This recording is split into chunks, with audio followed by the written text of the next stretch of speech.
Mr. Chairman. The Honourable Annette King. Well, thank you very much, Mr. Chairman. I have to say we started off with a very spirited debate from the members opposite this morning, defending the indefensible. And I have to say it was such a good start that the minister who's in charge of this bill didn't know he was in charge of it, and he tried to move it in somebody else's name. So, Mr. Speaker, we've had to listen this morning to a National Party sitting opposite crowing about how great they've been to beneficiaries, and the payback is because they're going to take it off KiwiSaver. And they said, we are the first government in 43 years to give money to beneficiaries. What they forget is they were the first government in 43 years to cut the benefits to beneficiaries, They've forgotten about Ruth Richardson and the mother of all budgets. That's all been glossed over.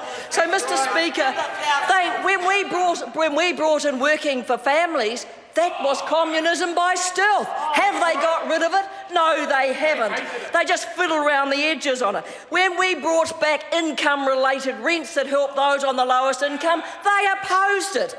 When we brought in 20 hours free early childhood education, they opposed it. And then the one that I really like, because we've had to listen hour after hour to Paula Bennett, we kept the training incentive allowance to help people get off the benefit. She took it for herself and canned it. And this is another example of the National Party.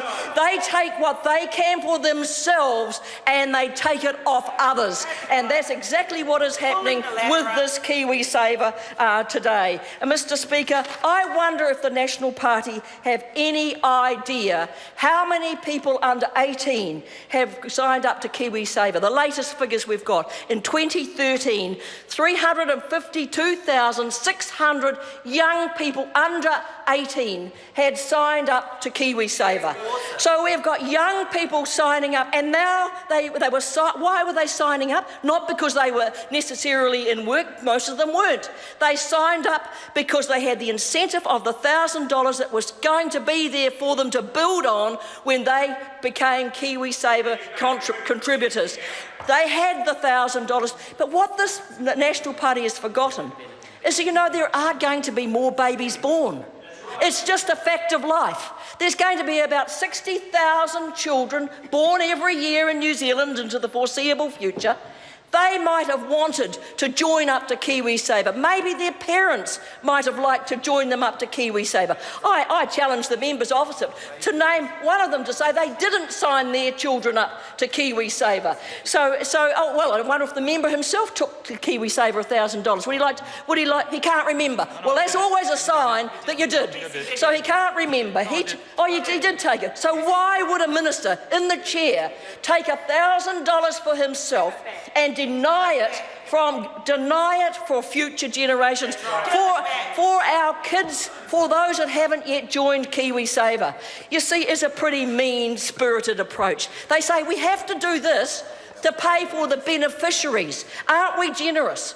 Well, just go back and think, National Party, if you hadn't given billions of dollars away in tax cuts to the wealthiest, that included everybody in this House, you would have had money to give to beneficiaries. You would have had money to invest into our regions in New Zealand. You would have had money to invest in jobs, but you saw that you ought to give it to the top 10% in New Zealand.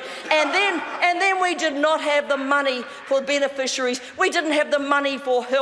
We didn't have the money for a whole lot of things. Mr. Speaker, I wonder if the members opposite can remember the promises their party made in 2008. Now, I have to say, Mr. Speaker, you're meant to believe the word of a Prime Minister.